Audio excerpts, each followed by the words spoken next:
All right, we're back. Another week. Your host Mathias here, along with the boys. John. And I am Will. And Will, you're back again. I am very excited to be back. I'm happy you're here. Actually, I know this is out of order, but I know sometimes we plug things on the podcast. Would you mind if I plug something that is related to table trash gaming? Sure, go for it. So, if our listeners have not done so already, uh, Table Trash Matt has uploaded a battle report. Oh, you saw that, huh? I did, but actually, not only did I see it, but I have personally found it very enjoyable to listen to. So on my morning jog, I discovered the battle report, and I must say, uh, like it is very well narrated in a manner that like even not watching it, it was like fun and engaging to go through. You do a great job of like covering the tactics pre-battle and also like the mistakes and stuff that you may have made strategically. It's actually definitely worth checking out. Didn't want to forget about it. Oh well, thank you. It's good to get some positive feedback. This is also coming from somebody who does not like battle reports. Oh, Or not dislike them, but I don't typically seek them out. true. Like I usually I'll listen to the first 10 minutes and the last 10 minutes, just because I like to sort of hear like the tactical thoughts going into a battle report or afterwards. I don't know how the two of you feel about battle reports. I'm not a general fan. I'm the same. I don't really seek battle reports out. Usually, if I watch a battle report of a game I'm getting into, and for that reason, there's a lot of channels that play a lot of games, and I usually check them out. Like if I'm getting into when I got into Star Wars Legion, I watched some battle reports for Legion. When I was playing A Song of Ice and Fire, I watched battle reports for that. Same for like Frostgrave or Bolt Action. But I generally don't look at like 40k battle reports for random people. Like if people I know are doing a battle report, I'll check it out for fun. But I don't actively look for battle reports. How about you, Matt? I'm more like you.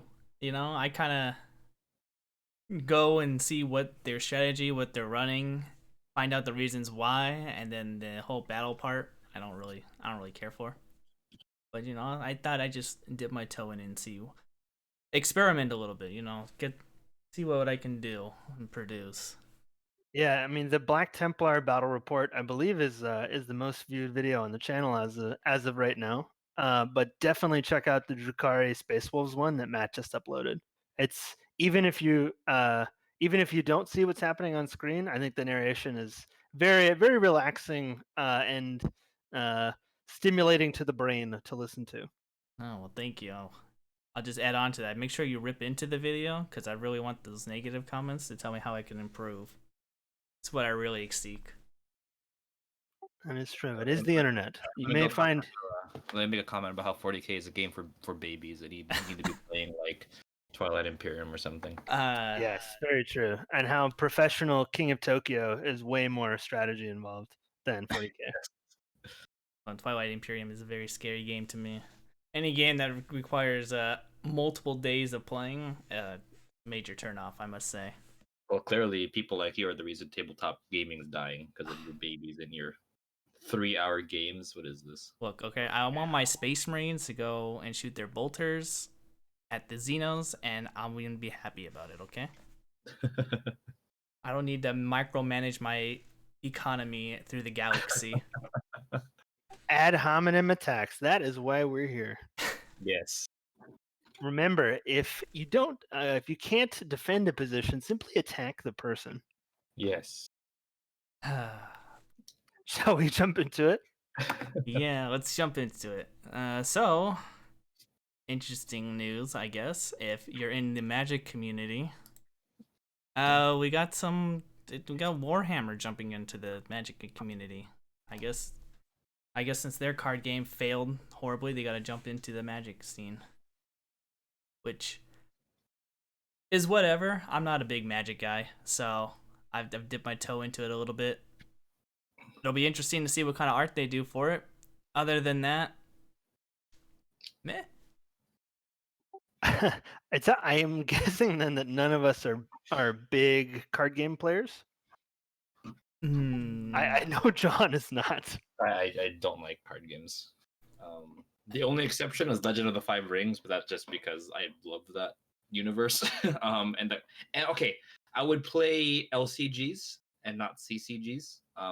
For you listeners who don't know, CCG means a collectible card game, so stuff like Magic.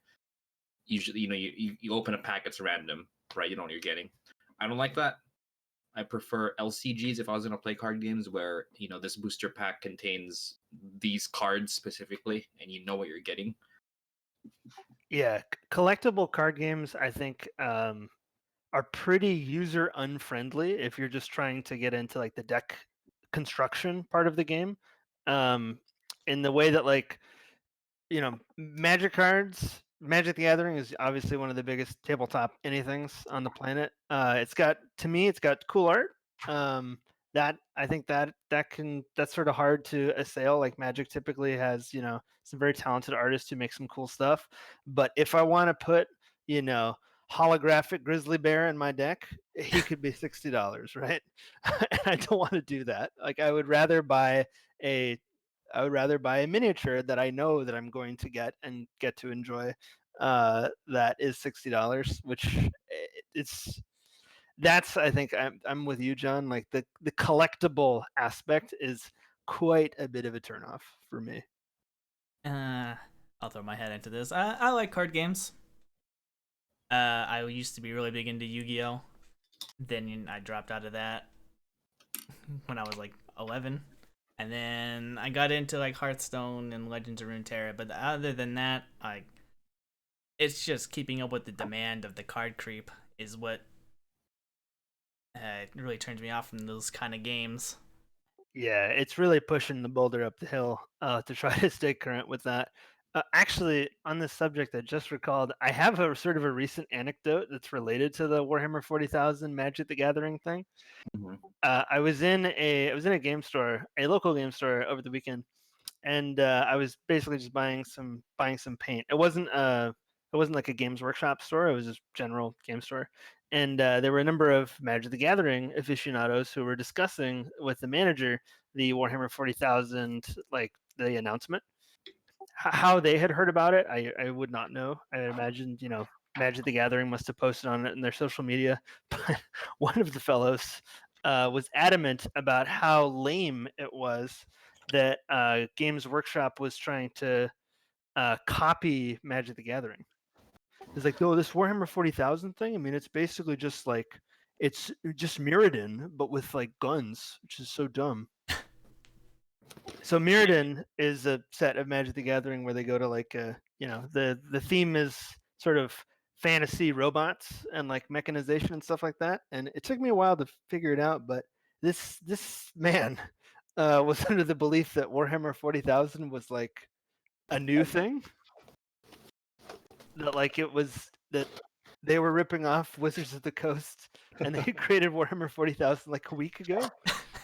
Which I thought was amazing.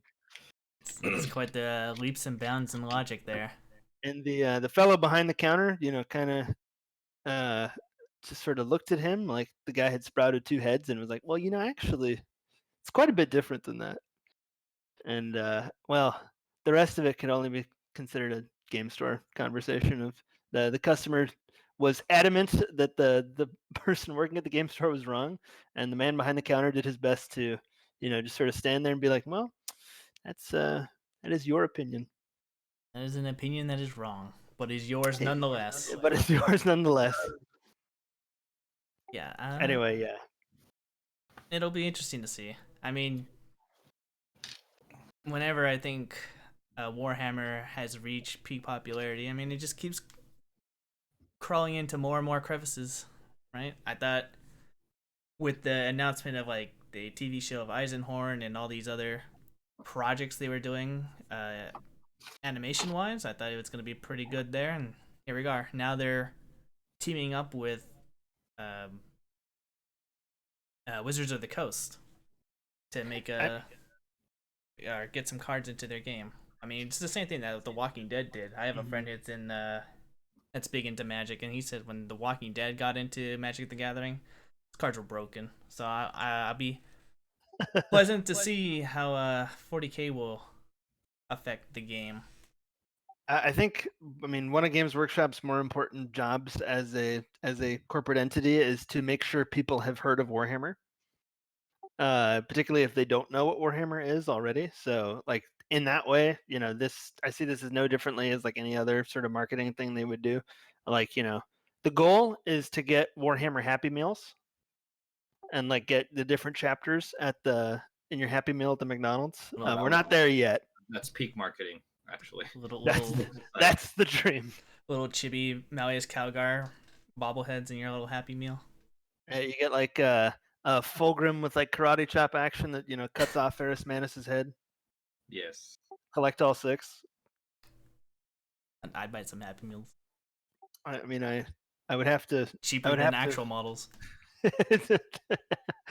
Yeah. Anyway, Magic the Gathering exists, and so does Warhammer. And they're combining forces.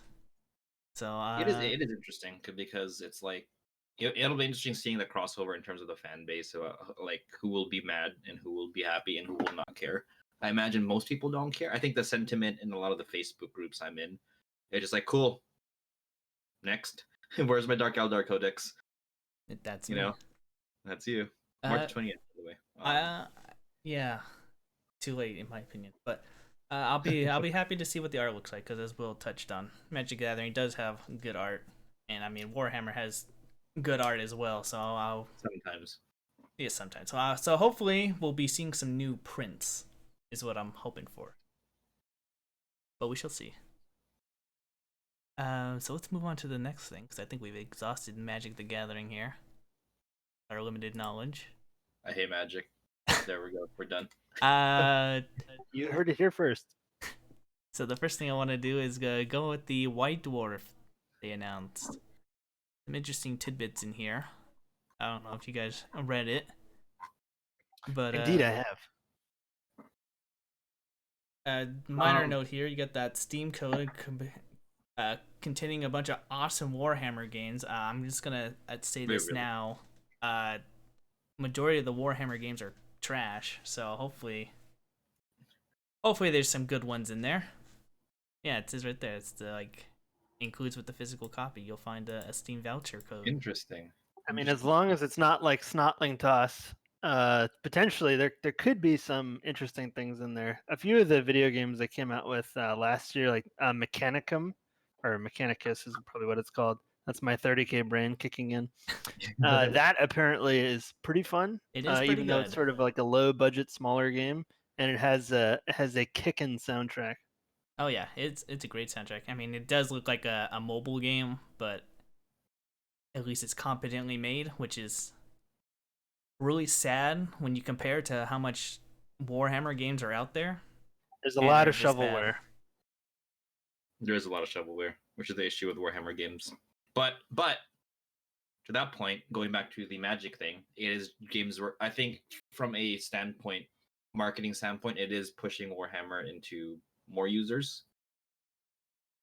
So and that's a huge deal. I mean, how many people have we met in our hobby careers with Warhammer who had heard of Warhammer because of Dawn of War?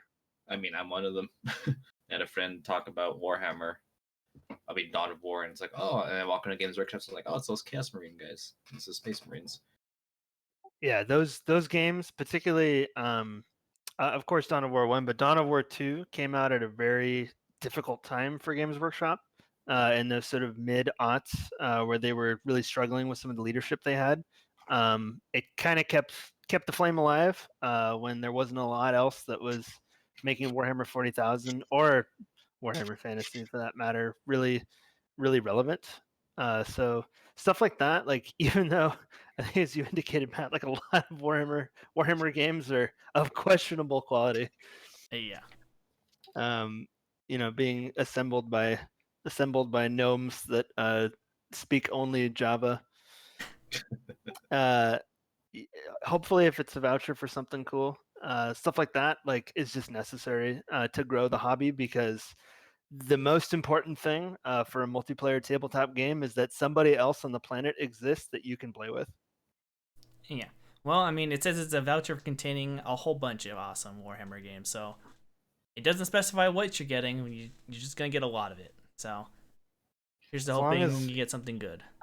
As long as one of the games is not Warhammer 40,000, the app. The worst thing it could be is actually Total War Warhammer 1. I think. Because no one plays that game. You buy that game for DLC for Warhammer 2. Well, that's the same thing you're about to say for Warhammer 2 when Warhammer 3 comes out. Yes. Yes. And I love Warhammer 2. For now. For now. For now.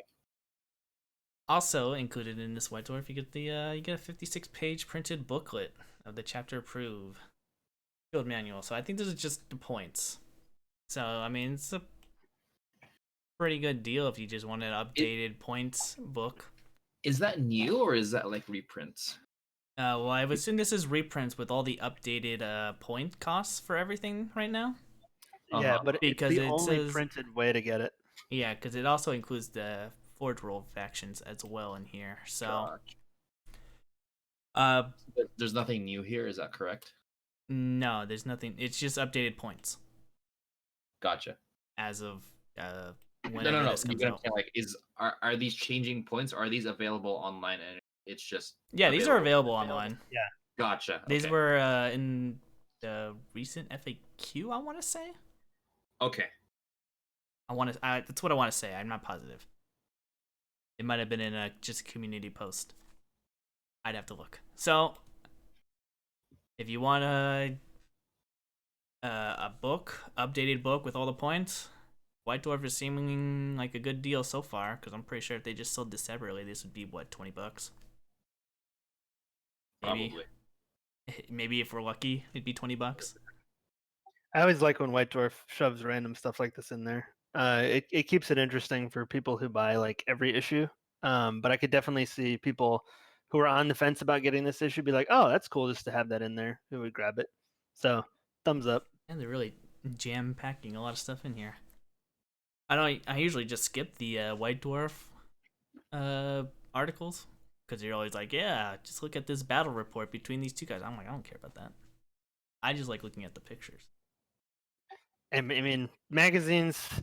Perhaps speaking a little bit carbon dating ourselves, but like I think magazines are cool. Like when I was a wee Gretchen, like Warhammer magazines were just like a fun thing to have. It was something you could get that did not add to your backlog of unpainted models that you could just sort of flip through and be inspired by. And particularly like the artwork and like the battle reports and stuff in there. It's kind of evergreen content. Like there was a customer at the shop I used to work at who I think has something like 380 issues of White Dwarf that have just been collected throughout the ages, and like it's kind of cool that like there's so much of this stuff, and like it always is kind of fun to flip back through them, even if you don't. It's not so much more than a cursory glance. I think White Dwarf magazine is cool. I hope it sticks around. It's incredible that they've actually managed to keep these printed issues up just in spite of the pandemic. Yeah, I still have my collection of White Dwarfs. I mean, I stopped when just before the Northridge store closed down. I stopped my subscription, but yeah, I still have all my magazines back from the day. Yeah, it's kind of cool to have sort of a time capsule of what was happening in the hobby at the time. Yeah, I just like when they showed like cool conversions and all the painted models. Yeah, particularly back in the days when there were metal miniatures and there was like individual part order. There were some bizarre conversions that were featured in there. Specifically, actually, speaking of Total War Warhammer 3, one of the few places where Cathay is ever mentioned in terms of Warhammer Fantasy was there was a White Dwarf that had like a bunch of conversion guides onto like make your own Cathay miniatures. Interesting. And there was one extremely elaborate conversion that it turned the mounted Archeon model into a Kirin, which, if you know, one does not know Asian mythology, like a Kirin is also on a number of beers, sort of like a magical dragon horse kind of thing. Yeah. That's kind of Yeah, it's there were never, as far as I know, John, probably you would know this. Like, were there ever Cathay miniatures of any stripe? No, I know only nothing. converted. Was the one that like they had something official, but not Cathay. To clarify, the reason I asked John was because you know a lot about Warhammer Fantasy, not for any other reason. Yes. No, like it was only Kiss. It was really Kislev that just had miniatures. Cathay in none of those. Even Airbee didn't really. Besides some Dogs of War, they didn't really have anything. So, God, yeah, I forgot about Dogs of War. White Dwarf, Dogs of War. It's a good idea. Yeah. All right. I'm just One gonna thing about quickly. White Dwarf to me that's funny is the infamous Matt Ward Ultramarines comment is from a White Dwarf, which is just kind of funny. We miss Matt Ward. If you're a Craft World Eldar, we miss you. Come back. And I guess Grey Knights as well. Though Grey Yes, Knights are doing really well right now, so. I'm just going to quickly go through the rest of this White Dwarf article. So we got a new Index Astartes chapter. The, what are these things called? Exorcists? Exorcists, yes. Have you ever met an Exorcist player? No. Me neither. Well, this is a whole new chapter, is it? Or no? Oh no, it's old school. I don't know my Space Marines. They're Fair. they're not the big. They're like the big six. I don't know. They're special because they get possessed by demons and then exorcise, so they're good at fighting demons. Ah. But that's kind of it. Okay. And then we got battle report. Don't care about. That's just Titanicus, Slayer of the Gods. I assume this is. It's kind of cool that they have the War Master being. Maybe it's gonna indication this is coming soon. Hopefully. So that'll be cool. Adeptus Titanicus is super cool. I think that definitely deserves a shout out for being one of not only just having, even though it's a very small range of miniature kits, like all the kits within that range are extremely high quality. I would actually argue that the Warlord Titan for the Adeptus Titanicus scale is a superior miniature to the $5,000 resin one. Agreed, because you could pose it. Unlike the fact that like every warlord looks the same. Yeah. Also, this is a model that you don't need to, put out a litter box for. Like you don't need to hold its hand crossing the street. Like you can put it in a case that normal people would transport their miniatures in. Indeed. Adeptus Titanicus is the best skirmish game Games Workshop makes right now. Now that is what one might consider a hot take.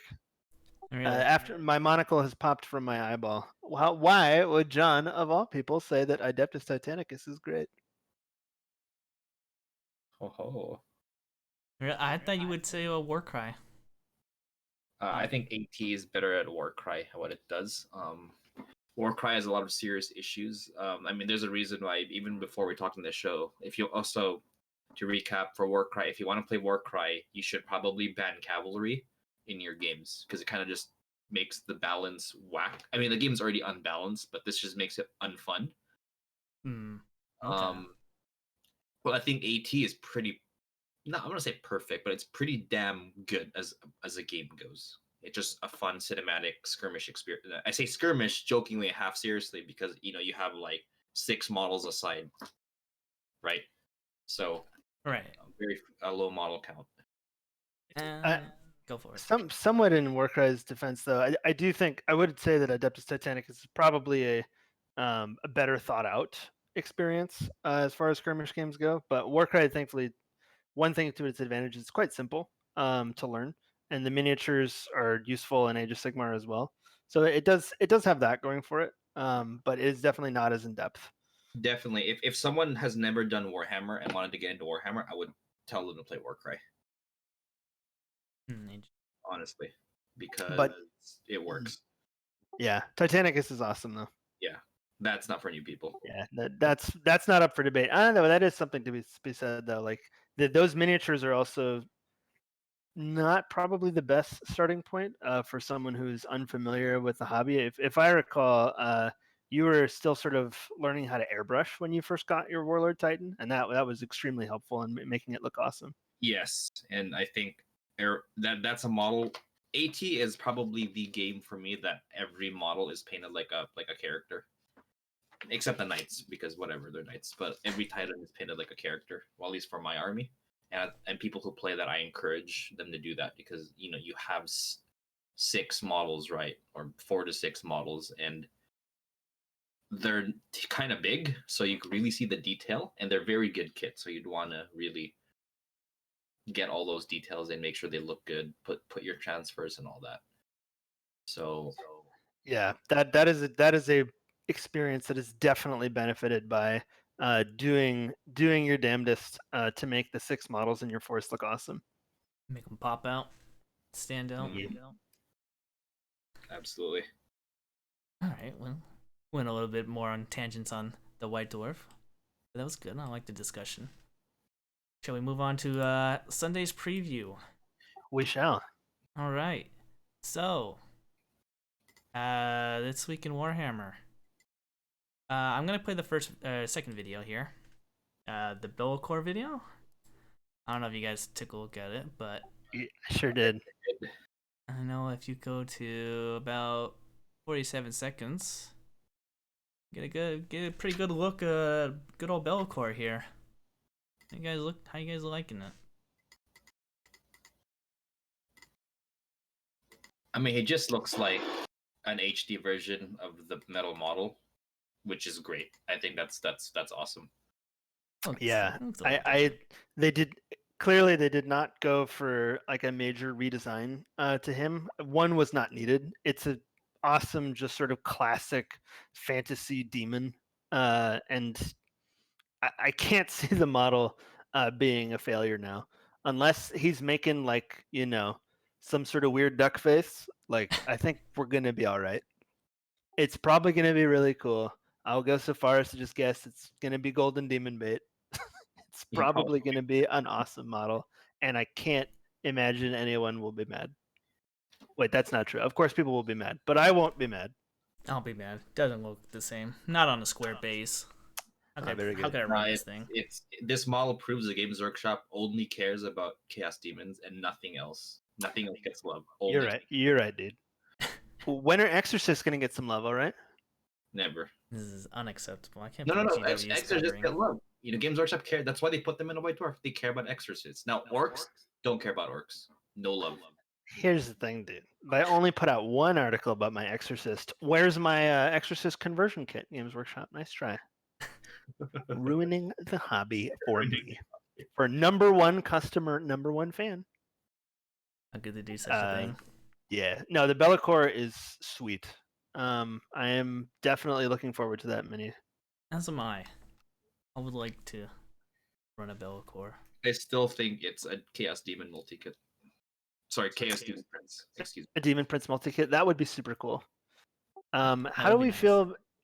So a little bit of tinfoil hat. It's really not that much of a conspiracy, but it looks to me like Games Workshop's release schedule has been affected by the not only the pandemic, but the extreme weather conditions in the U.S.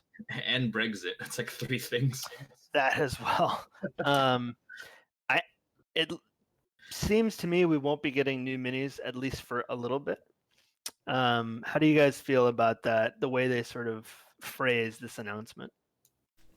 What announcement? I don't think I saw it. I think the gist of the sort of top half of the article is kind of doing a little bit of damage control of like, hey, minis might not come out for a little bit. They're going to be doing more previews. It looks like the Slanesh stuff got in just before their production problems and their shipping problems became to the point where they can't get more things out. That's at least how I'm still waiting on my endless spells. So that's at least how I read it. I think Games Workshop is done for. Clearly, other miniatures companies have a more consistent and weekly release schedule. All right, I think I'm gonna have to go to Privateer Press now. Let's get my War Machine up and running. Right, dude. Yeah. Cannot. Yes. Let us dust off those. Let us dust off those colored rims on those bases. No. I don't play games that have no plastic models. And then you have said, let us not. I do think this is an interesting new Model Monday thing that they're trying out, and I'm sure we'll talk about that new model at Yes. some point. I will be excited to see if they continue this new Model Monday announcement. We shall. I know in the video they said that they were gonna just do it through the month of March, but I'd be interested to see if it continues past that. Yeah, that would be sort of cool because it's. I mean, nothing makes you click on an article like I don't know that many. Yeah. And it is. I do wonder if they'll keep it while they have these production issues to sort of stave off a lack of hype from new releases. I think it's purely I think they're doing that because of that. Yeah, and I personally I don't fault them for doing this sort of change in tactics. I have seen some negativity online about it, which is to be expected. Like it is sort of a disappointing thing whenever something that you like is thrown off the rails for particularly for reasons that are outside of their control. But I imagine Games Workshop has gotten a lot better at optics and PR in the last 3-4 years. So I hope they will be able to weather this storm. No pun intended. Well, I'd say I like this. I like when they piecemeal out the models like this, to drive up the hype. I think it's good.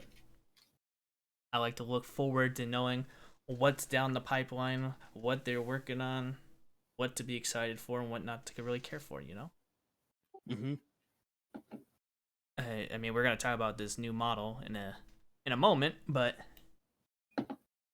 we know that the next army was gonna be Soulblight. Is that what they go by in Age of Sigmar, or they go by vampires? Yeah, like generic dead army. I think the name they coined for them is Soulblight Gravelords. I think is the army that's going to be attached to the vampires. It's still not 100% sure what that range is going to look like, but we know there's at least one model because we know about the Vampire Lord miniature they showed off about a month ago that was leaked.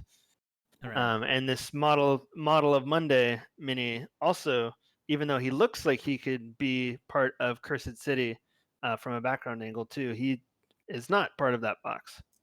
Nope. Which is interesting. Can confirm. I asked the Facebook page, and they replied saying it is not part of the box. Yeah. So for once, the Facebook page did not say, "We'll let you know when we get more information." Thank you for your exciting comment. We can't give you an answer at this time or ever. Please comment again. Please tell us how good we're doing. And buy Please more product. fill out this survey for a free cookie next time. Did we want to talk about the new mini? You wanna scroll down? All right, let's go through the. Let's go through the article really fast. So speaking of GW going through more pop culture, we see we got the Malleus Calgar Marvel comic book, which I know they did other comic books, I believe, right? Yes. Okay. There was a Dark Angel one that was pretty heavily promoted 2 years ago, I want to say. Yeah, I don't really read comic books anymore, but maybe longer. I think it was pre-Primaris. I know the image that's going around is Malleus Calgar just ripping off that oh god, Travis would kill me. What's that guy's name? Lord of Skull's head. I know that image is just flying around everywhere. But yeah, we got more stories, comic book form. Are these things canon? Do you guys know at all? Oh, they're absolutely canon. They are? Yeah, I believe that's the intent. Especially because they're new. Like this shows us that Calgar was a member of the Death Watch at some point. There's like a panel where he's reminiscing on the past, and he is fighting some Necrons. Okay, interesting. Interesting how that all those lore channels are gonna have more material to work with. Why Marinus Calgar is actually a worshipper of Khorne. Why he's a secret agent. 40K theories. Marnius Calgar is actually a fictional character. He's actually one of the Emperor's soul shards. Who knew? That's why he's so lucky. He is often depicted in blue. Subscribe for more content. And then we got the Savage Orcs, which we already saw. So there's not much other than I think they're just up for pre-order. So They yay. did say that whenever this article comes out, they're gonna give another first look at the upcoming Warband. Which would be the Bone Reapers, right? No, the vampires. No, it's Bone Reaper. Oh It yeah, says, you're right, because we already saw the vampires. Indeed. All right, so I'd be interested to see, because going by that silhouette, gonna get some big skeletons. Heck yes. So let's go to the new model, shall we? Mr. Vampire Rat. Yeah, crits the Rat Prince. And yeah, it's an interesting model. Oh man. But what do you guys think?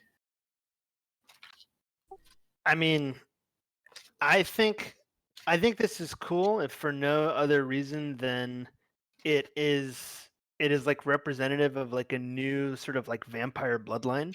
One of the things I really liked about the like vampire counts concept from Warhammer Fantasy was the idea of the different bloodlines, like the Lamians and the Blood Dragons, Necrarchs, and stuff like that. That this guy is from like a Vrygos dynasty. That's what it's called. I wonder if dynasties is going to be the new sort of term for like the different vampire bloodlines. I just think this is also fun that like he's connected thematically and visually to Radukar, who's the bad guy from Cursed City.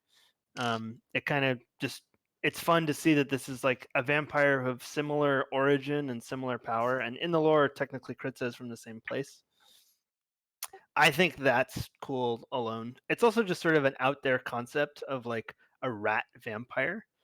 I think is very interesting. Like I love his like cane and his like it almost looks like he's wearing like a rat king over his shoulders, you know, like those rats that get all like tangled up in sewers and fused together. It's very creepy without being overly grotesque for shock value. I love what's going on with this cloak. I like it. What do you guys think? It's an interesting model. I'm surprised they went with the tails at the end of his cloak as well. That was something I didn't think I'd ever see on a model. It's kind of I don't know. I don't really like that. I guess it's an interesting design. It's cool. I just don't really feel that cloak tailcoats, as I guess you would put it. Other than that, the model looks good, amazing. Not much more to say on that. You could make such a sick like Archon conversion out of this. Like his poise and like his like bone structure looks very like Elven to me, or like Eldar. This Wow. is ripe for conversion, I think. Well, going with what I've seen from Curse City and this guy, I mean, any of these vampires can pose as some good Archons. What do you think of this mini, John? I think it's pretty awesome. I'm loving the new vampire aesthetic. I like that he's different. The tails do look a little weird, but I like the concept. I like the weird, the rat design. It's so funny when this stuff comes out, when these like old world-esque models comes out, because like the old world Facebook groups have like the funniest reactions of like, oh man, this looks like an anime character. It's not true Warhammer. I'm like, what? Okay.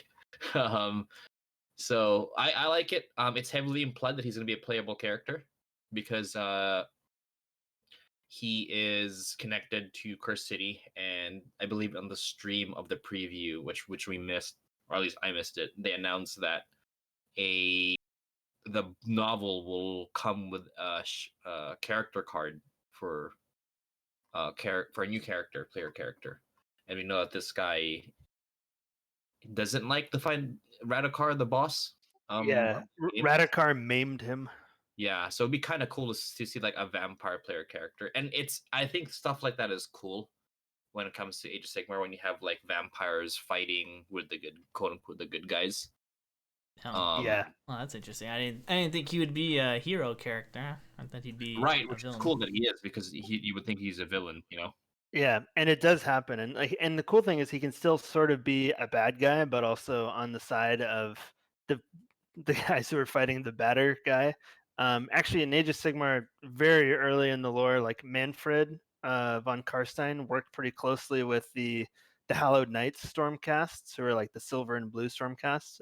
Gardas from last week is like one of their Lord Celestants. So it is pretty cool to see like more explicitly like undead vampiric character who could potentially be playable in Cursed City. I totally am down with what you're saying, John.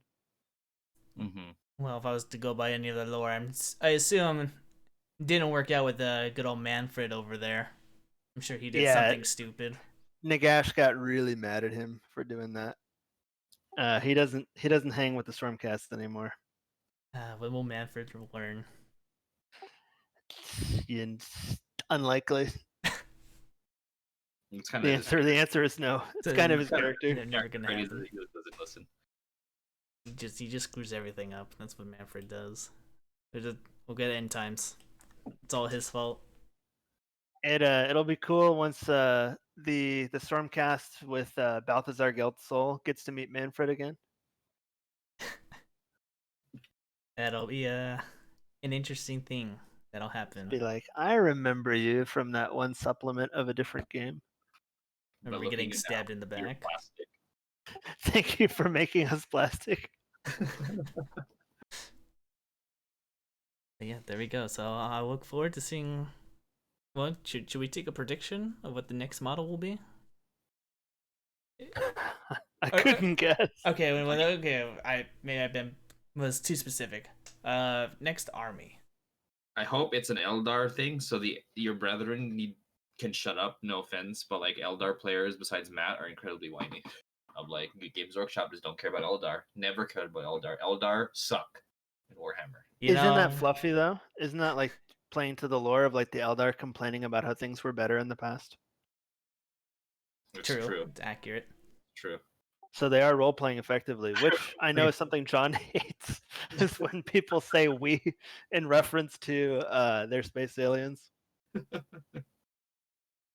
Just gotta give us back our god, Matt Ward. He'll make everything better. There you go. That word. Did it just now. Matt has declared war on the John Empire. Oh man. I jokes aside, I hope it is a 40k thing that's not Space Marines. That would be cool. Mm-hmm. Oh, I didn't put it up there. But I'm gonna just quickly go to this. We did get prices for the rest of Indomitus. I'm gonna just put the kill team thing because it has them there. So I have to pull up my notes. What is it? So we got the Space Marine stuff that are going for $140 USD. And we got the Necron stuff that's going for $110. I don't know. This seems kind of bad. So I did the math, and it's a discount because it is a discount. Character is like $35, and they're like 35, and those kits are probably like $30. So it's like 170 something. Yeah. If you just want if you're comparing it to the full kits of Eradicators and Blade Guard, that's even more ridiculous. Then it's like $200 something for that in value. Now it is definitely skewed because you could easily find that stuff on eBay because of Indominus. Mm-hmm. But if Indominus didn't exist, that's a pretty good deal. I don't know. I'm gonna just take a look at them because the Space Marine one is whatever. I mean, all those units are pretty viable depending on what you're trying to do with them. But the Necron one, I mean, I have to look at my codex again, but this box seems like a bad deal. There's like no synergy whatsoever in this box. It's kind of Well, just like, yeah, here they are. Here's the rest of the models. I agree, but I think Games Workshop doesn't really make boxes that have rule synergy. Like this incidentally just happens to be the stuff that was made that was in the same sprue from Indomitus. Because there is absolutely no synergy. Here's two random characters and like a canoptic reanimator. It's essentially just like a way to get those models. Now if you only want the score pick lord, that for example, then you're screwed because you need to get the other two, which is part of that kit. But yeah, it is a bundle of stuff that makes no sense because that's how the sprue was in Indominus. Yeah, this is a function of Indominus being limited release because you're totally right that I think typically these bundles, even in the best of times, make almost no sense. Or it'd be very surface level of like the start collecting Tyranids at one point had a Broodlord and Gene Stealers in it. That was about the extent of it. Like Shadow Spear from a while back, that had a little more built-in synergy based on what was actually in the box. But stuff like this, I think, is just a byproduct of that's what's on the sprue. Yeah. Which it is not, to be fair. To be clear, that's not saying that it's awesome. That's just the unfortunate reality of these were the things that were attached on this frame, and this is the only way to get them when the eBay resells run out. Right. Oh yeah, I was just wanted to go over the prices because I just thought. I mean, like I said, the Space Marine one's okay. It's the Necron one I really question.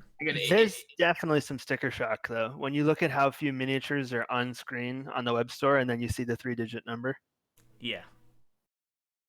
It's right, but it's the same thing. If you put 3 cryptex in a box, right? It's at least $100 worth of stuff. If you put a Chronomancer, Plasmancer, and a Technomancer in a box, I mean, it's definitely sticker shock. And like, what was I gonna say? It's if you want all of those things, it's one of those we've had releases like these before, where if you want all of those things, it's an amazing deal. But if you only want some of it, well, you're SOL because there's the other stuff you can't that you have to get. Like if you only want a score pick lord, you don't care about the animator, well, that sucks because it only comes in here. Yeah, it falls apart quickly after that. Yeah, it's ideal for someone who has none of it and wants all of it. Yeah, I just wanted to quickly go over that since we did get the prices for these two bundles. I think the only bright spot with these bundles is that they're available. Yeah. I think for collectors, it's a great relief to have these exist, so that you can get them if you missed out the first time. That really is sort of the best thing that can be said about it. Yeah, I mean, I guess it would be better than what was the last one called? Dark Imperium. Yeah, the Dark Imperium, where those models didn't get released until like 9th edition. And we're still missing a couple of them. Yeah, and you still can't get Lord of Contagion.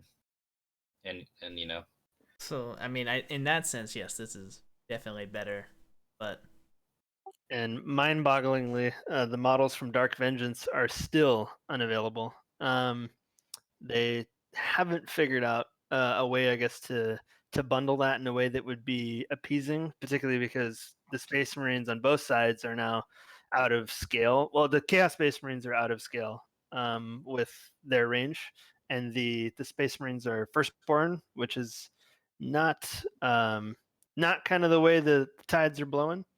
Right. But it's unfortunate that those plastic miniatures, just can't be found. Yeah, well, those models unfortunately just lost the time till GW's like, you know what?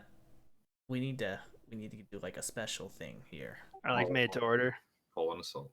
Get a limited sell here. Boost morale. Here we go. And then they'll be like, there you go. There's your Dark Vengeance remastered. It's probably what they'll do in the future. So, now that that's all done, I have some personal news that I want to talk about, which is a Kickstarter that I back. from good Oh, old you Flying Frogs. Yeah, I back it. nice. You know, this company is pretty notorious with their Kickstarter updates, in that they don't really do it, which is funny. So I really just like in reading all the comments about how they hate this company because they don't update and whatever, which is a lie. The company does update, but unfortunately it's on Facebook. Mm. So that's where you get majority of your updates. But they did update the Kickstarter, so we got the Pledge Manager finally coming out. Which, if none of you know what a Pledge Manager is, it's basically making sure what you backed is what you ordered, and anything they added that's not part of your pledge, you can add to your order. For example, let's just say if I wanted to add some dice to my order on top of what I already said I wanted to buy, I can add those dice to the order now as well. Or if there's a model that's not part of my pledge, I can add that model to the order as well. So we're finally getting this. This has been, like 2 years now, I think, that I've been kind of waiting for, which is fine because, I have Warhammer and all the other Shadows of Brimstone stuff that I need to paint up just sitting there. So I'm not really worried. I just check this every now and then to see what's going on with my stuff. But finally, we are getting something. They're giving us new characters, it looks like. Getting some Ulfsock skinwalkers, which look like they're just going to be werewolf Vikings. That's pretty cool. Yeah, Considering that the project came out in February, I think it was back to February 23rd, 2019. yeah. From the looks of it, it must be nice to finally be getting, hopefully, something like close to a you're gonna get your minis now. Yeah, well, I mean, they gave us a planned schedule, which I'm sure anyone who's ever heard or backed a Kickstarter never goes according to plan. So we'll finally get our pledge manager on the 5th, it looks like, after they do a live stream of what they've been working on and stuff.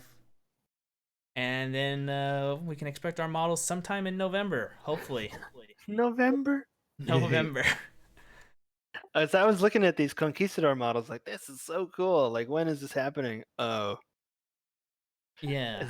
it's gonna be a while. It's like fine. Well, like I said, I got Warhammer and I've got plenty of stuff I need to paint for this game, anyways. Because it's gonna be a while for you. It's gonna be a whole. It's gonna be a big sit down for the rest of the planet. Yeah. Well, I mean, you got Brexit and COVID and the factories being in China, so you got all these mess. China just recently went on holiday, I think like last week, so that obviously slowed down production as well. But hopefully we'll finally get something. But the thing I like about Shadows of Brimstone is all their expansions, they all coexist, so you can play.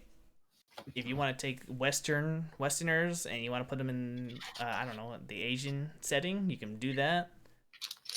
Put the Asian setting into the Viking setting, Conquistador setting. I mean, it all just mixes together because it's basically like basically this Darkstone is what it's called. Creates all this abnormality. So you got eldritch horrors and portals going all over the place. Go to some like frozen alien world, jungle world, a spaceship if you really wanted to. It's an interesting game, and the best part is, like I said, it all coexists. So you can just take everything, you can take all your models and just go to different worlds and do settings that way. But that's what I like, and it's also a dungeon crawler, which I've grown to like over the years. That's a super popular concept for a good reason. It's just a cool idea. But when you first get it, it might look a little daunting because it has a lot of parts, and when you see all those chits, you might be like, "Oh, I gotta use all these." Don't worry about that. Don't just ignore the chits. Considering I'm gonna be a day one pre-order for Cursed City, I I think this would be something. Shadows of Brimstone would be something I would enjoy too if it was available in our lifetime. Oh well, I mean, like I said, you got the Western expansion and you got the Asian expansion. Those are ready to go. Those are already backed and up. One day maybe we'll meet up and we can play a quick game. 'Cause it is fun. Most exciting. Glad to hear there's good news on this front. Yes, 2 years of waiting. Almost gonna probably go on 3 years of waiting. What were you gonna say, John? No, it's just funny. It's like we were talking about how like Games Workshop is now like glacially releasing models compared to what they were, and it's like that's just normal for the world, you know. Yeah, Release speed. well, I mean that's always the risk you take with something like Kickstarter, right? You're Right. backing a project where you hope something will happen. I was one of those fools that backed the infamous Mighty Number 9. Yeah. Back when that got release date, and I'm not gonna lie, I kind of just forgot about it, and then I got an email saying, "Guess what? We're finally gonna be mailing out your product. Hope you're ready for it." And it's like, oh yeah, I did back this, didn't I? Didn't you back some Privateer Press stuff, Will? I backed the disastrous War Machine Tactics video game, and I backed it real hard. I was totally enamored with the idea of that Kickstarter, and I think that was my big lesson with Kickstarter. That I think a lot of people learned the hard way of like promises and preview images are super cool. That one at least, like there were miniatures that did come out that were quality and were like fun to play in the actual tabletop game, but the end product, the video game, was a mess. It was not what War Machine needed to grow its brand. So yeah, I'm glad at least you're going to be getting what's promised to you, Matt. Yeah, you gotta be careful with those video games because I also did that with Friday the 13th video game, and woof. Yeah, well, when you find out later that it's going into legal battles and then games losing complete support, it's just like, oh, Duh. well, it's a good thing I didn't put too much time into this. You got no save against that kind of mortal wound. Kind of sad. Speaking of things that are upcoming, Yes, this is where you guys get to do your majority of your talk. We got some Star Wars Legion. Yeah, we got some leaks, which are unconfirmed, but the source release leaks were right about the past like 3 or 4 waves, so pretty good success rate there. So one of the super cool thing, not to cut you off, Sean, but I think what most people see at the top of this list of leaks, we have no images of any of like what these miniatures will look like, but we're going to be getting for Republic adult Grogu as a commander. Yes, Grandmaster Yoda will be playable now. This seems like if you look at the releases, there's so just to read it out, there's Yoda, there's gonna be Wookiee warriors, there's gonna be the Nasp Fluttercraft, which is that kind of, if you remember episode 3, it's that like mosquito like vehicle the Wookiees have in like the 1 minute long Kashyyyk battle. Okay. The infantry support unit, which is I think it's called a swamp speeder, and it's also in episode 3 for like 5 seconds in 2 separate scenes. It's essentially like a domed speeder for the clone army. We're gonna be getting the super tactical droid, which is a character from Star Wars Clone Wars and Star Wars Rebels, which is cool. I like generic commanders in says this Star Wars Legion is very hero centric. So Luke Skywalker, Darth Vader, Darth Maul, Obi-Wan, Anakin. Yeah, and your characters play a huge role in how your army is constructed and how it's played as well. So even more so than in Warhammer 40,000. Like your commander being alive or dead is a huge factor in how you play. Indeed. And yeah, we'll be getting that. So we're getting a new generic commander. for the Separatist army, which is awesome. We're gonna see the Persuader class tank droid, and once again another unit that was in episode 3 for 10 seconds this time. It's the snail-looking robot from Kashyyyk. I know you remember that, Will. Oh The yeah, it's a lot of this stuff is just very cool designs from probably 10 minutes or less of film. If that, that might be quite generous. Like the dwarf spider droid, which is the little nosebot droid that shoots at Wookiees indiscriminately, and I think he also, or well, not he, the nosebot droid appears in many episodes of the popular Clone Wars television show, which is I think where a lot of this stuff kind of takes on its its greater actual appearance in media is things from the prequel trilogy being in Clone Wars. Mm-hmm. It's all pretty cool. The Magna Guards, General Grievous's cloaked bodyguard dudes. That's pretty hype. That's pretty hype. Though it'll probably be a while before we even see previews of any of this stuff, assuming, and it sounds like we have good reason to assume that this is a reputable source. Well, I mean, looking at your Wookiee warriors and infantry support unit expansion, those have a date on them. They got July 23rd. Something that's cool about this is if one looks up the designs for what these miniatures are going to be, these are some very ambitious sculpts. Talking about people that make plastic miniatures, as your earlier diss on Privateer Press, John, most of this stuff would not be possible with soft plastic. No way. Or favorite resin or metal. Yeah.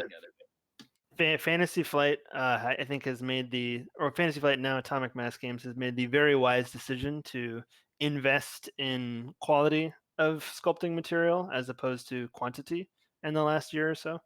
Mm-hmm. Which we've definitely seen with the droids and Republic forces. Mm-hmm.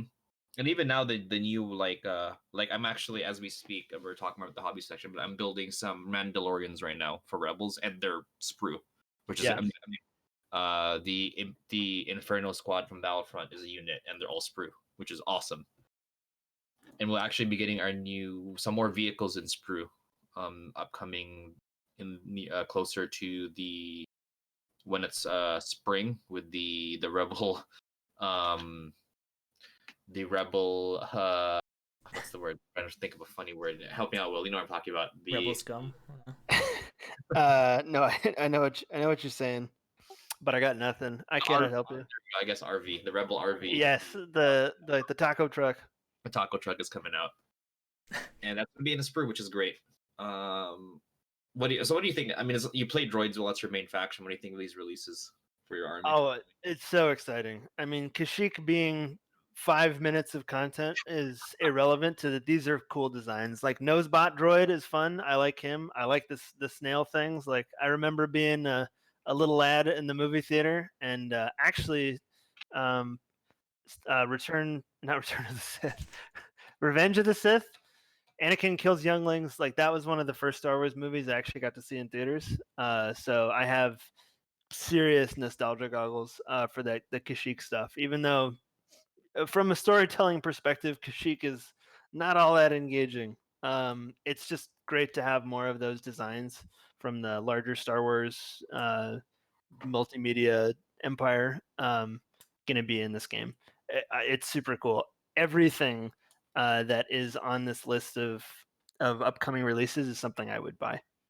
Nice. Just to have the miniature like on my shelf. I'm actually not super excited about the Wookiee stuff because I mean I play all the factions, but for my clones I like the clone stuff. So I mean it's kind of cool that they're getting new stuff, but that's not super exciting to me. But, that's go on. Oh, I was in the tactical droid and the Magna Guards. I'm pretty hyped about. I've always wanted Magna Guards since the droid faction was announced. So I'm pretty happy that we're finally getting them. The Wookiees and adult Grogu are big news for me, just because even though I currently don't have Republic, my girlfriend really likes the Wookiees and Rebels. That's when we play. That's like the only faction she has. So I might have an excuse to paint up some Republic stuff if Wookiees are going to be part of that. And that's the thing too, going off of that. My next point actually is there's no reason why this stuff wouldn't be cross faction, because we already have some cross faction stuff, like the ATRT is cross, Rebels and Yeah.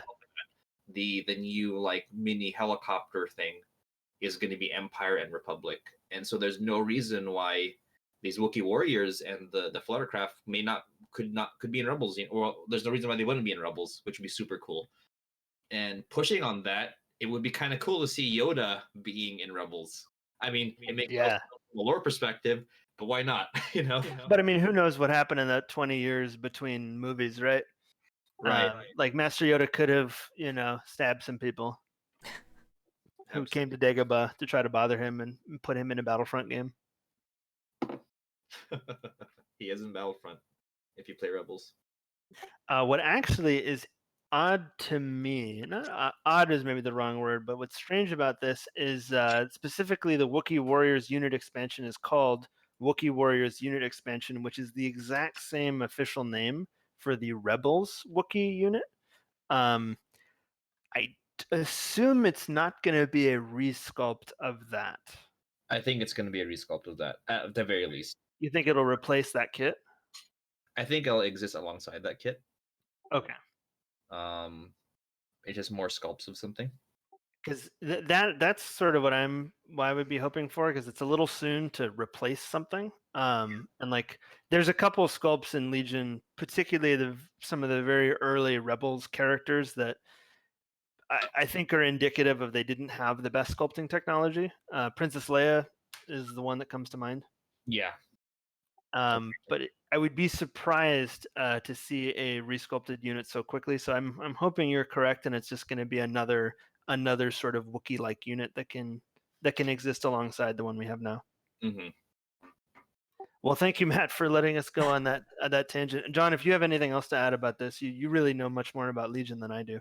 It's going to be interesting to see how this fits in because Legion is a very competitive game, and the game being so new, there's still a lot of interesting things the meta can grow into. So I think seeing more vehicles here would be nice. And the super tactical droid is interesting because we're going to see yet another generic CIS or a non-Jedi or non-lightsaber user for the Separatist army as the commander. I wonder what he will do different from the regular tactical droid. So we'll see where that goes in terms of how the rules work, which would be cool. I'm excited. Yeah. And miniature aside, because it'll just be cool to have more droid models. It'll be interesting because like what we have now with Separatist is we have a kind of the equivalent of like a Warhammer 40,000 Lord of War with Dooku being a gazillion points, and then the like a Skaven warlord in the form of like the regular tactical droid who costs like no points, and that's kind of why you're taking him. Yeah. So it'll be nice to have someone in the middle of that. Right, I agree. I wonder what Yoda would bring, because is it going to be like be kind of cool like his mini if you could put him on his little like wheelchair or put him on his wheelchair. Oh, his Jedi Council seat where he just sits there. Yeah. And makes questionable decisions. It'd be so funny if he's like speed 3, which is like the maximum speed a unit can be, which is I think like 15 inches of movement. Yeah. It's gonna be crazy, pretty awesome to be able to have Emperor Palpatine fight against adult Grogu. Yes, that'd be great. I could imagine Yoda just being like here's the thing, like they could make it really interesting. I could see him being like a support force user, commander, and then maybe he has a command card that makes him like a murder bot for like one turn. Or there could be an operative card of him where it's just Yoda destroying people in melee and with like force crush and like lung explode, and cool if he's an operative for Rebels, actually. Suffer you must could be like one of his cards.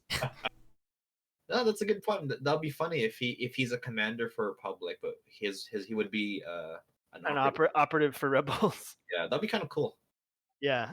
Anyway, it's very exciting. It's cool to get excited about text and not even the revelation of anything. Right. Because if this does end up being the case, it'll make for a very exciting fall Yes. for me. For sure. And then Matt will hopefully get his models that are promised to him in the fall. Yes.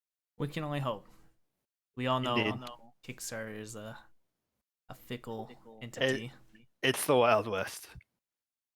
But yeah, all right. Well, that's good. At least you guys are getting good new stuff. That's always nice to get. Also, you don't need to apologize. I mean, I know we mainly talk about Warhammer on this podcast, but the creation of the podcast was mainly just board games in general. So, I mean, we just talk about Warhammer because that's mainly what I play, and John dabbles That's something in. we all play, I think, which is why it's easier to talk about. Right. This is something we like in general. Right. Yeah. So, I mean, No card games though. That's banned. that's banned. That's a bannable offense. Aside from Legend of the Five Rings. Not even then. The RPG is superior. Yeah. Though, I mean, actually, in reference to board games and Legend of the Five Rings, I had the distinct pleasure of getting to play earlier this week, thanks to John, the Legend of the Five Rings board game Battle for Rokugan. It's like Risk with way less time and less randomness. That game is super fun. Have you? You've played it a couple times, right, John? Oh, that was my second time playing it. So. Oh, really? Yeah. I bought it the next day. Oh, really? Nice. That good, Yeah. huh? Super simple. It's simple, has like good replayability. For those who don't know, Legend. Well, you can probably describe Legend of the Five Rings best, John. So Legend of the Five Rings is a fantasy universe. So it's originally a card game, but was made into also an RPG. It's essentially fantasy or D&D Japan.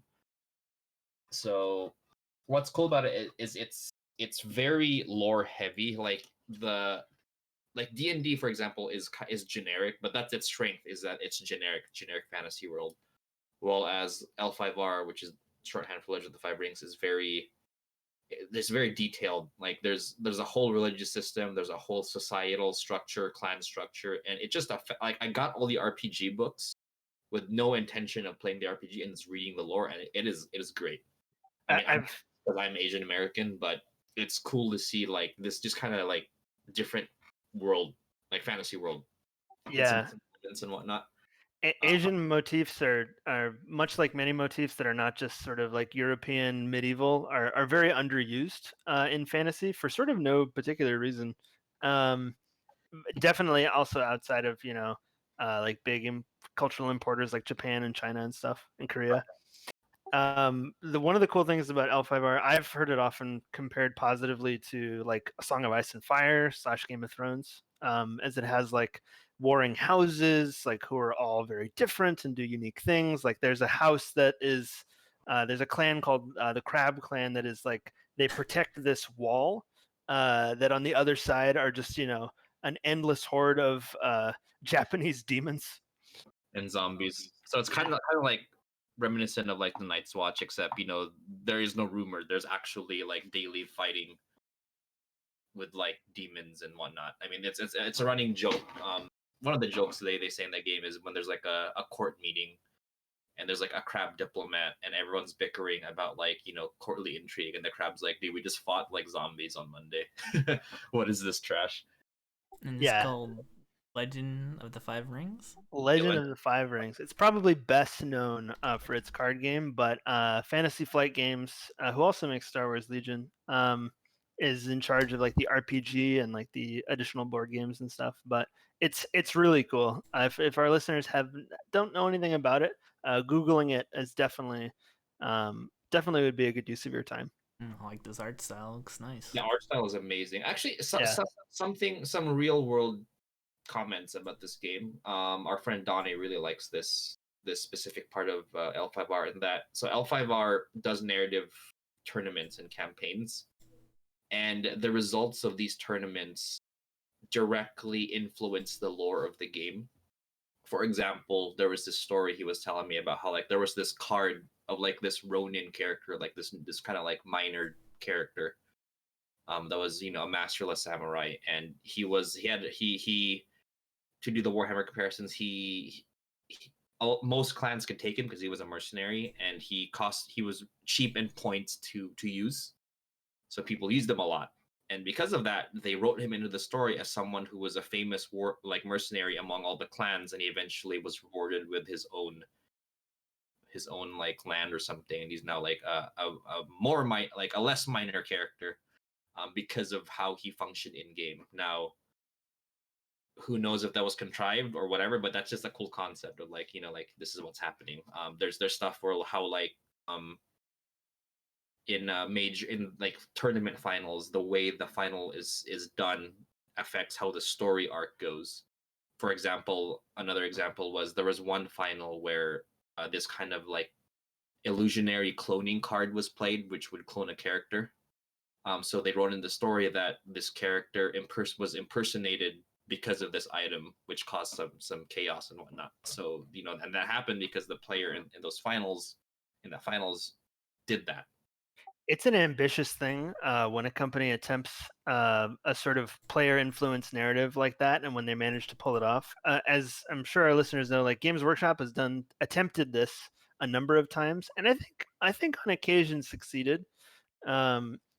You Matt, I'm sure played in some of the like the global campaigns throughout Warhammer's history, and you as well, John. Yeah, I think the only time it's ever done is when you just run the events, but that's about it. At the local GW store. That's all I really remember. One of the oftentimes some of the Warhammer global campaigns are kind of maligned for having either bizarre endings or like inexplicable or sort of like easily retconned endings, but occasionally they do it where it works really well. But L5R seems to do that all the time with great success, which is super cool.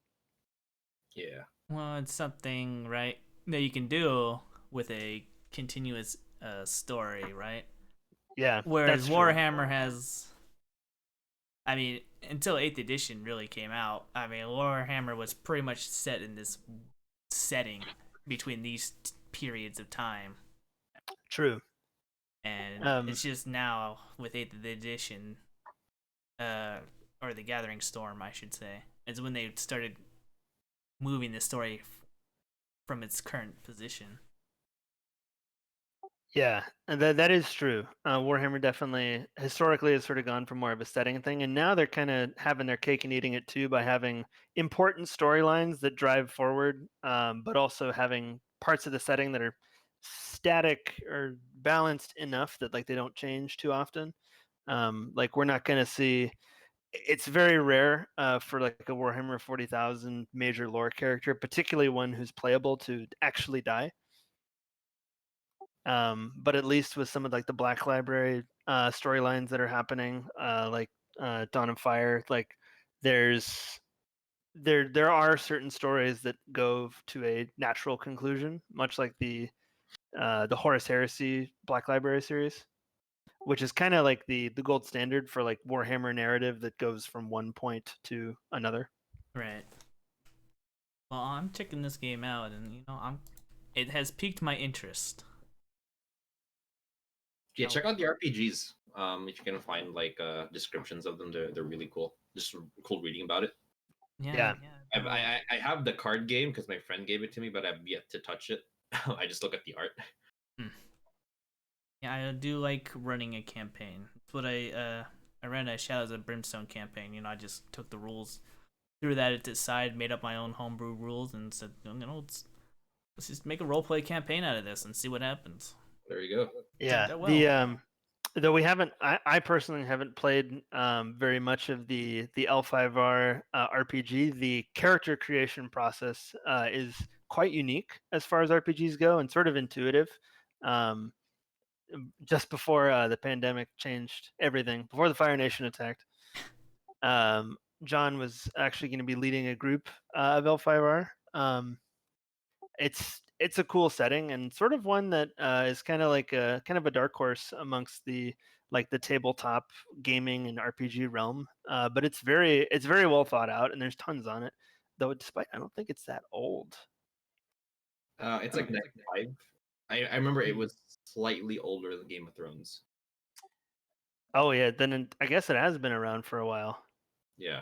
but now it's really experiencing sort of a renaissance of new material and new artwork and new players. Hmm. So yeah, Legend of the Five Rings, definitely worth digging into that. Well, this Is is there the first anything time I'm else? hearing about it, so Yeah, is there anything else on our calendar, or did we cover it? are you talking about the agenda? The agenda? No, we Yeah, agenda. Calendar is the wrong word, but the schedule. yeah, we Cool. yeah, Star Wars Legion was the last thing we were supposed to talk about, but it's good Cool. to know to get a new game out there that I've never heard of at least. But so yeah, we could just jump into the next week, or what you guys doing this week, or what you did last week. We could start with John. I know you already mentioned a little bit of you painting your Star Wars Legion. Yes. I actually played.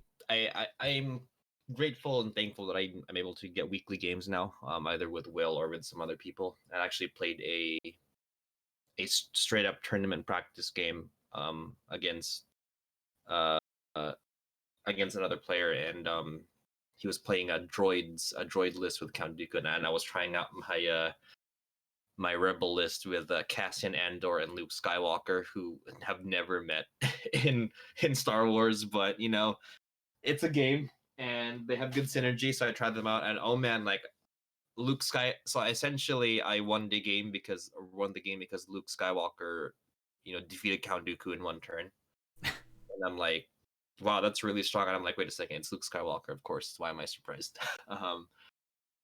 So that was fun getting some more practice games in, and I think for this, whenever gaming comes back, I think I'm gonna stick with Rebels as my faction because I just like I've been watching some Star Wars recently, and I really like the Rebel characters. I mean, they're the main characters, so obviously they're gonna be cool. So it's kind of cool to see like Luke Skywalker on the table. I mean, Cassian's is cool on the surface level. He's not a very deep character, but you know, you have him teaming up with K2SO, and His television show may change that. yeah, I think that would be cool. You would hope so.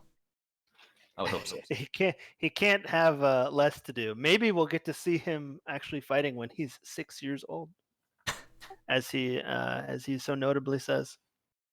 Not sure what his Wikipedia quote is, but he's only in that one movie, and he doesn't make it. Indeed.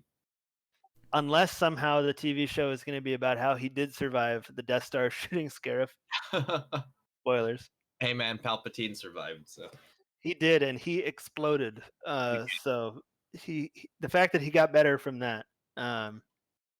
Anything could happen if there's a cool story to be told about it. or merchandise to sell. Most importantly. Mostly the merchandise. Yes. What about you, Will? So I've also been working on Star Wars Legion just to I'm really trying to get like a list of that game complete and painted and based and parade ready so that when Cursed City comes out, which thankfully for my backlog I think is probably going to be a couple months, I would imagine, with the shipment issues Games Workshop has been experiencing. But I did a bunch of basing over the weekend. Like I've got way more of my force painted than I used to. John has had to put up with like my half painted force a number of times and lent me many models, which is still going to happen at least for a little bit. But I have. It's nice to have a complete force or something like a complete list that's fully ready to go. And I haven't had that for any war game for some time. So yeah, that's what I've been working on while I'm waiting for Cursed City. Nice.